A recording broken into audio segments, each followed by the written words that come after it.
All right. So hi, everyone. Welcome to the online seminar series from the Royal Botanic Gardens, Sydney. And before we start, I would like to acknowledge the Gadigal people of the Eora Nation, the traditional custodians of the land from which we're broadcasting the seminar. So thank you very much for joining us, and off to you, Jason, to introduce Colin.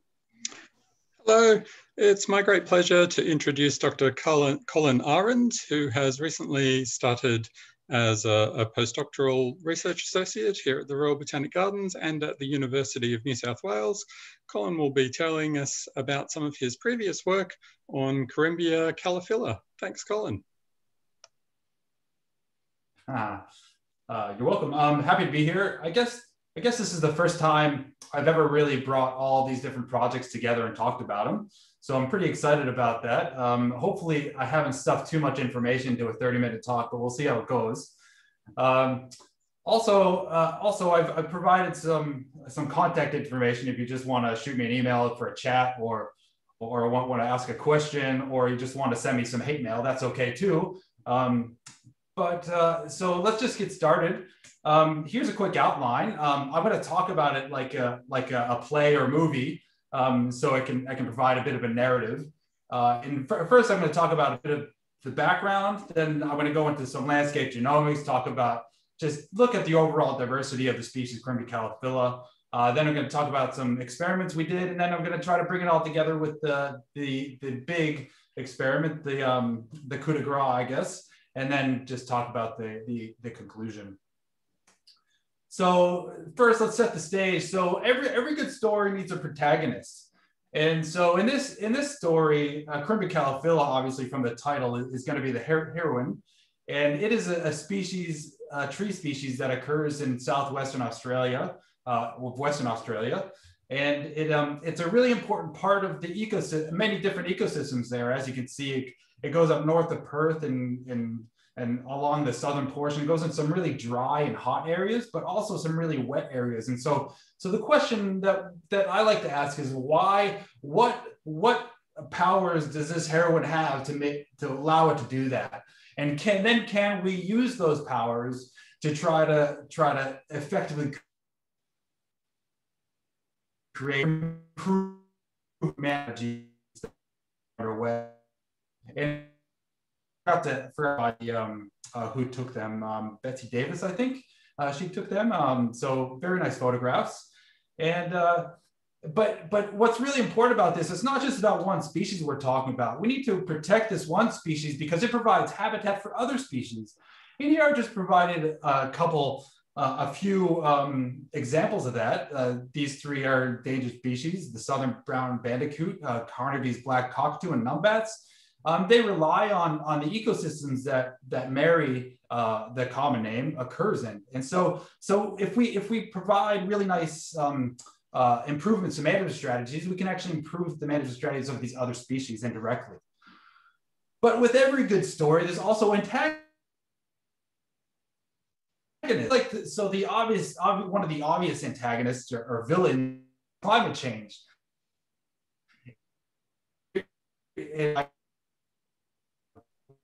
Obligatory where we're having lower than average rainfall, and particularly in the southwestern Australia, where the species occurs. And here's some pictures from Katinka's work from a few years ago, showing that there's been some dieback of a long-term 10-year drought or so in Western Australia. If you can see, there's some rock outcrops, so it's likely that this isn't just due to drought, but it's all due to drought and also lower soil profiles. But there's also other villains. Here, I provide a nice picture of Dolores Umbridge from Harry Potter to the novel Pathogens. And there's two novel pathogens in the area that have been attacking this species, Corymbia pittorica. And you can see it at the top of the picture I took. It's destroying all the new leaves, so it doesn't really kill the tree, but it makes it difficult to grow, and you get different growth patterns because of it. But there's also canker, which is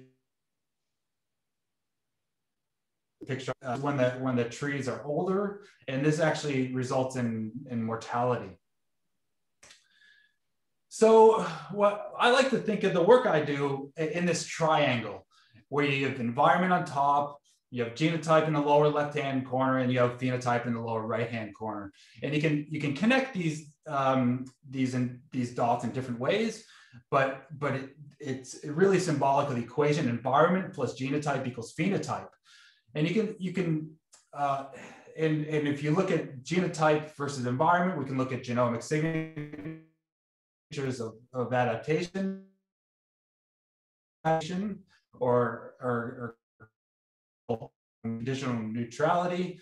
We can look at, if we look at environment versus phenotype, we can look at phenotypic signatures of adaptation to climate, and we can when we look at the villains that I portrayed, these belong in the environment. These are part of the environment. Not all environment's bad, obviously, but here climate change and novel pathogens are just a part of that environment that affect the genotype and phenotype.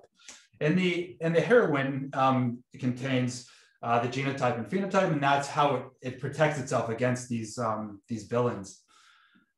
Now, the bottom bit, connecting the genotype and phenotype, is always a bit trickier because you need a lot more data to do that, and you can't do it really simply. And so this is really the holy grail of some of the work I do, is try, how can we predict the phenotype from that genotype? And so here's a picture from Monty Python, the Holy Grail, to represent those predictions.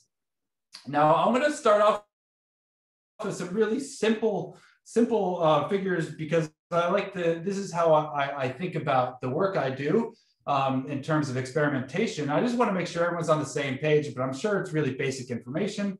But when you grow two different populations in two different environments or multiple environments, here represented by the two different colored lines, and there's no change, no matter what environment they grow in, the trait is always the same.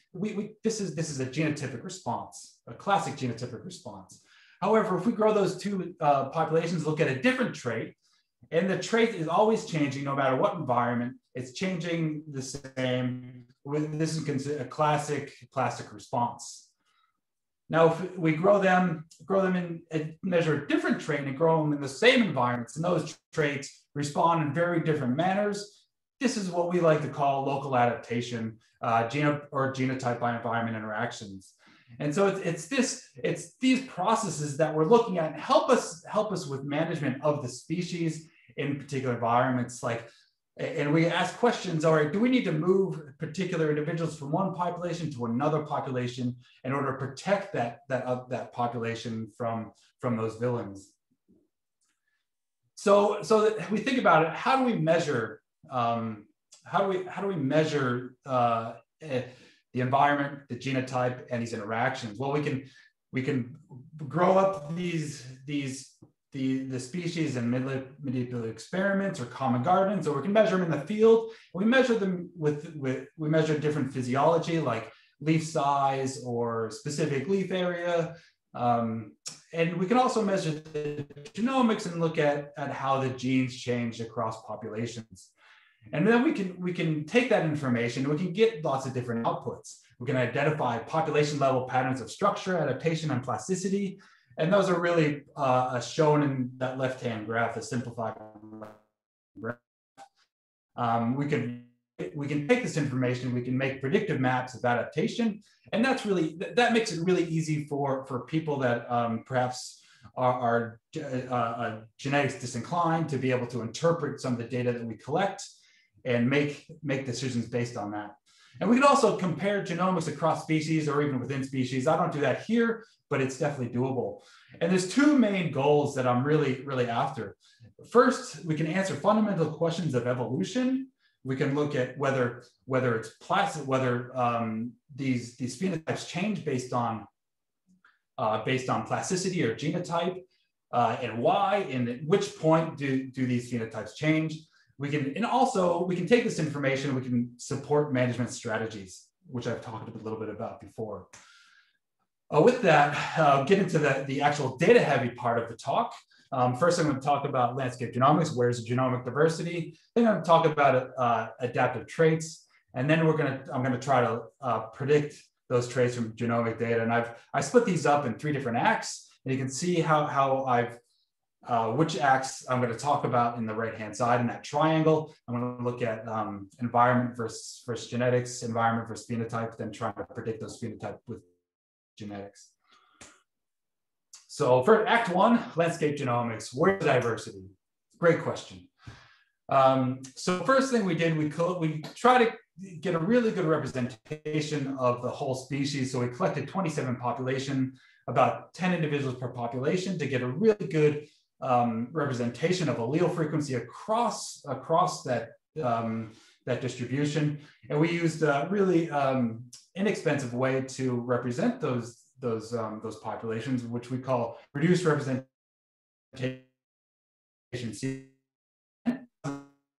which are single nucleotide polymorphisms, which are just changes in the genotype across all of these individuals. And so so this is just neutral genetic variation. So where's the variation?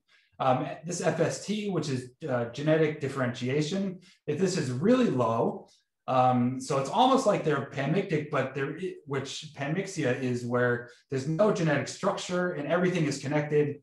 And while there could be lots of diversity, the diversity is everywhere. Here we have a really low diversity, so it's not panmictic, but it's pretty close to it. And that diversity is pretty clear, which is isolation by distance from the south. From the south all the way to the north, we see all these individuals slowly change from the south to north, from one ancestral cluster to another. And so this is really important to control for this neutral genetic variation when we're looking for patterns of adaptation. And that's what we're going to do next. So when we look for patterns of adaptation, we can throw this data into a blender, and we can get out some adaptive variation that's associated with particular environments. And so here I've broken them up into where these changes occur on the genome. So blue and green are the important bits. Blue is non-synonymous SNP. So a non-synonymous SNP is a change in a gene that produces a different amino acid than previously. So this is actually a change in the protein, this non-synonymous SNP, where synonymous SNP is just no change in the protein. So it's a change in the genome where it doesn't really have an effect.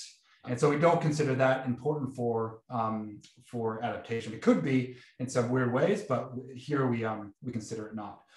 And the green is regulatory SNPs. And this has been shown, in particular in the last 5 years, that this is where likely a lot of the evolutionary genotypic differentiation is occurring in regulatory regions, because it's easier for it to change and stay within the genotype without being corrected. And so we break them up into non-synonymous and regulatory regions, and we can look at where they occur in the genomes. So we split up those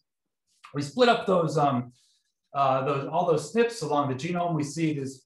I point out one particular SNP that's on chromosome 10, and that which is non-synonymous SNP.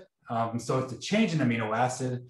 And when I show that SNP, we can look at how all these SNPs change over the environment, which is on the x-axis with the maximum temperature, the warmest month right here, and genetic distance on the left. And we can show what I'm showing here is a non-synonymous SNP that I pointed out before. It looks like it's a large effect allele, where all the others are likely still important, but because trees are clustered polygenic, which means that it takes lots of SNPs to create a little bit of change. And so each SNP is going to have a small amount of change, but this one SNP looks like it's definitely different than all the rest. And so if we just take this SNP and look at and go a little bit deeper here, we can show that it has this smooth change from north to south that follows the pattern of neutral genetic variation that I showed before. And it actually has a really interesting annotation. The gene here is aldehyde dehydrogenase, which in other species, I think this is in other species, in particular Arabidopsis, this was found to be important climatic adaptation, regulation of homeostasis under abiotic stress. And it's induced by heat stress. So this is perfect, right? This is exactly what we wanted. It's related to maximum temperature of the warmest month, and it produces a different protein that's important, that's induced by heat stress. And that frequency changes from 0 to 1 from north to south. And so we have a complete turnover of that allele in its distribution. So that's really interesting. Now moving on. So we found diversity, found genomic diversity. It provides a lot of really good information, particularly for experimental manipulations. Which populations are we going to choose to measure? And so because we don't have the space or the time to measure all 27 populations correctly, so we have to reduce that down to 10 or 12 populations. And so now we have a good idea of where that variance is, and we can choose populations. And so we grew 19 populations in 2 different common gardens and plantations, one in Margaret River, down here in the far southwest corner, and another one called Mount Barker, which is in the far southeast corner of that distribution. And we measured height, basal diameter, and blight resistance in all trees, which is about 8,000 trees. The reason I measure those is because they're really easy. It takes only seconds to measure each of those traits. And when you think of, when we measure those traits, you can take individual leaves from different populations. You can directly compare them. We can see very different leaf sizes. So here we're controlling for environment, but yet we're still getting very different leaves. It has to be genetically controlled. And so that's what we're getting at here. That's why we grow them in a plantation, so we can control for that environment and just focus on the genetic mechanism that controls the phenotype. So we can look at heritability. How heritable are these traits? So how much can we see, how much is that variation passed on to its progeny? And we see pretty low heritability in these traits, height, diameter, and blight resistance, but very low standard error. But there still is a genetic mechanism controlling these traits. And we compare these, the QSD, which is trait differentiation, to genetic differentiation, which is FST, which is neutral differentiation. If QST is far greater than the FST, or significantly greater than FST, we can say that it's changing greater than we expect under a neutral model, and so that these traits are being adapted are being selected for based on its environment. And while the diameter is pretty close to FST, it is not significantly different, but height and blight are much greater than the FST, and they are significantly different. So we can say with some sort of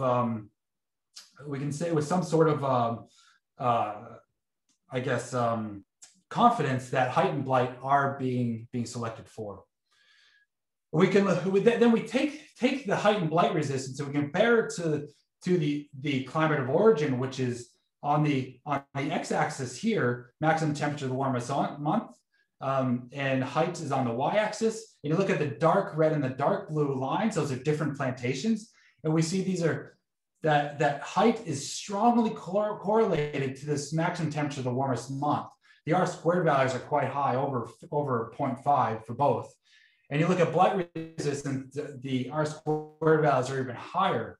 So this is a good indication that not only are these traits under selection, but they're highly correlated with temperature.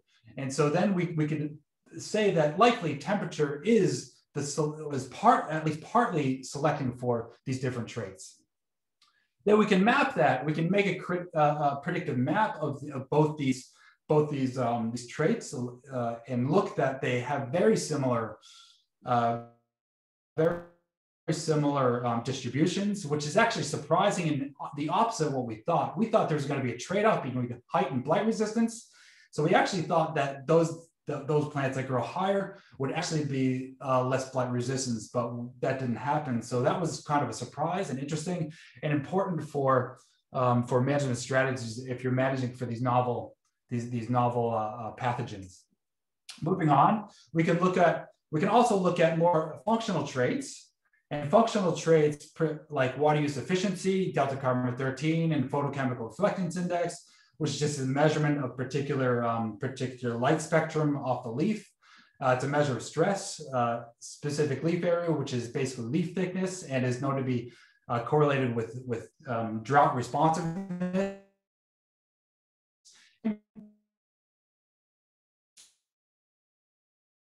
Three of these traits are considered to be significantly heritable, particularly SLA, specific leaf area, looks like it's not heritable, and but there are different populations which are shown here. And we can map these. We can also map these traits across the distribution, and we see very different distributions. And this is a current distribution. If we look at the future distribution of both isotopic discrimination, which is delta carbon 13, or classically known as water use, or correlated with water use efficiency, and photochemical reflectance index and measurement of stress. And these two traits are very correlated with one another in our data set. And so we thought by looking at them both together could be quite interesting, and how they might, how we predict they might change in the future. In the future distribution, we add in the future climate. It's actually a bit compared to the, and we can look at percent change, and looks like delta carbon 13 isn't changing that much. We're only getting change of 0.015%. But with photochemical reflectance index, you're looking at a change of about 30%. And you can look at how these might change together, particularly if they are correlated. That if you're only finding a change in photochemical reflectance index and not finding a change in water use efficiency, those slopes, the current map, and red is the future map. These slopes are actually, we're not concerned about how these traits might change together. The coordination seems to be all right in the future. However, if we look at two other traits that are known to be that are part of the leaf economic spectrum and known to be well coordinated with one another, particularly across species, we actually find that these traits actually change differently. And so we expect, if this is the case and that they are coordinated, one trait might actually limit the effects of the other trait. And so this is actually really important for management. You can't just choose both these traits and let's increase both these traits if we expect there to be more drought incidences in a particular environment, because if we choose one trait, we might be choosing against another trait. So something to think about when we think about management of these species. But now that we looked at these species within a common garden, what if we apply heat waves and droughts to these species? What happens? So if we look at a T50 is actually the 50% loss of function of photosystem 2. So it's just a good way to compare populations and compare species. Here is the axis of T50, and the x-axis is the growth temperature, where we grew in two different growth temperatures, 26 degrees and 32 degrees. And panel A is the first heat wave, and then we subjected the same individuals to a second heat wave. And we also had two different heat waves, extreme and moderate. Here is that there is a genotype bioenvironment interaction and a genotypic effect in the first heat wave, but only under the moderate heat wave at 40 degrees. So this effect is lost when we get to the extreme heat wave. And also it's lost when we get to the second heat wave. But what's really interesting here, we get a really interesting ecological stress memory where it's remembered its first heat wave through some process that we were unaware of, but it could be accumulation of metabolites or something like that. But it's actually increased its T50 from the first one in the extreme heat wave to the second heat wave. So it's become more resistant to the heat waves in the future as it gets subjected to more heat waves. Now, if you subject them to drought, we actually get really interesting genotype by environment interaction pattern, where we grow them in two different water capacities at 100% and 50%, shown here by the blue and red lines. And the x-axis is the precipitation of the driest month of their origin. And the y-axis is theoretical conductance, which is mostly governed by vessel diameter. So the bigger the vessel diameter, the more theoretical conductance it's going to have. And so this is really interesting because we have the northern populations actually do not change their vessel diameter theoretical conductance, regardless of what environment they're grown in. However, the southern populations actually change and are very plastic to those growth environments. So this is interesting too in terms of management of the species, because one species is very plastic and the other has more of a genotypic response. So my last little bit, I only have a few minutes left, so hopefully I can get through it in a few minutes, but hopefully we'll get to plot resolution, or I think I'm probably going to leave it with a couple of major cliffhangers, so there won't be any resolution. So sorry to disappoint, but we use whole genome sequencing and genome-wide association studies to try to connect the dots between the genome, the genotype, and the phenotype. So we took 452 individuals from one of the common gardens. And first we developed the reference genome. And if you're into these type of things, it's quite a good N50 at about 40 million base pairs. And then we got it down to 35 contigs, which is quite nice out of 11 chromosomes. And we did whole genome sequencing in all 452 individuals and came up with 6.5 million SNPs. And when we look at the association study, which is this is just showing the p-value. Okay, so the 13, the middle ring is showing NDVI, and the outer ring is showing what is that? SLA, so specific leaf area. And the greens are just showing how many SNPs we're finding per million base pairs. And so there are a couple of really important peaks here in chromosome 3 and chromosome 8 and chromosome 10, which I'll get into shortly. But we found some significant SNPs for all three phenotypes, delta carbon 13 being the most significant. And we also are able to calculate narrow sense heritability. And if you think back to the heritability that we calculated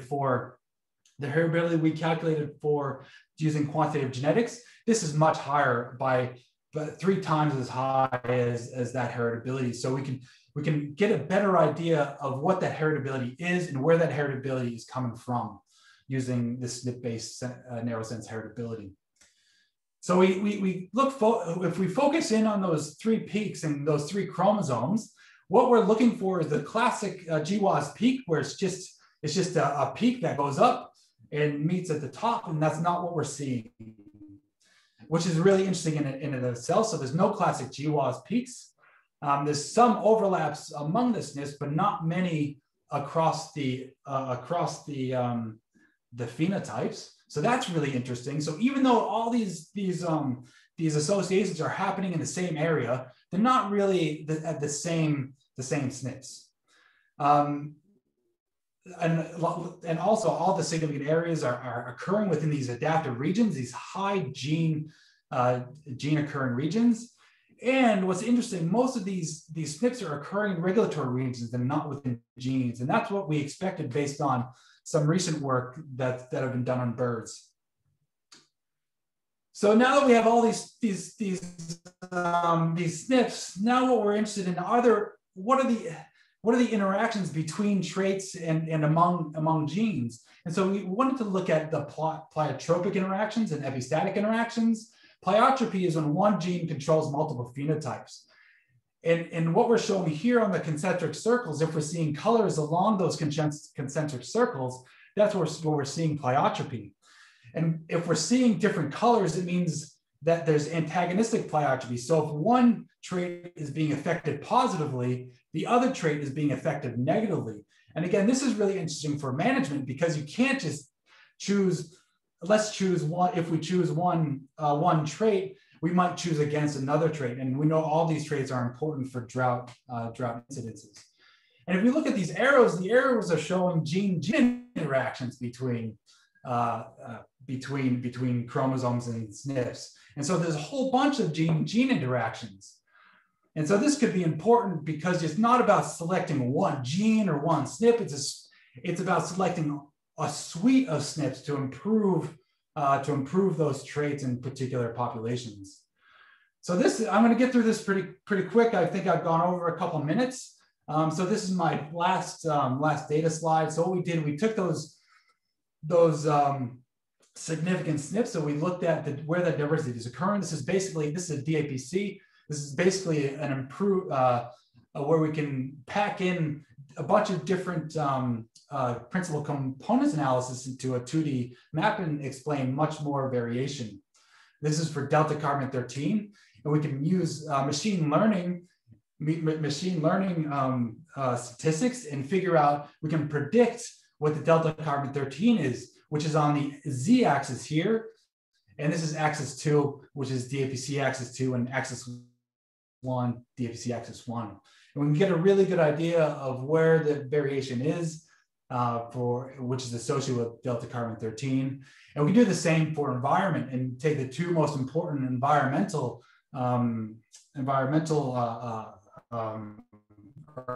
variables and try to predict. So they look kind of similar. They don't look the same, but they look kind of similar. But in order to see the difference, we can map those again in the distribution. And we see the same map I've shown previously, this north to south pattern. We see the same pattern for climate. But it looks like here the genomic prediction is much more constrained. And so there are quite a few differences in these predictions. And we can show the differences in those predictions just by minusing one map from the other. And we see a difference of 0.3 in both directions, which is really interesting. So what the major difference to me is a climate prediction. It doesn't allow for variability within a population because the climate is the same. With a genomic prediction, it allows for that variability within populations. So if the question is about variability within populations, now where is that variability happening? So you can take that genomic variability and you can map that too. And so all the variability that's associated with delta carbon 13 is actually occurring in the middle to northern part of the distribution.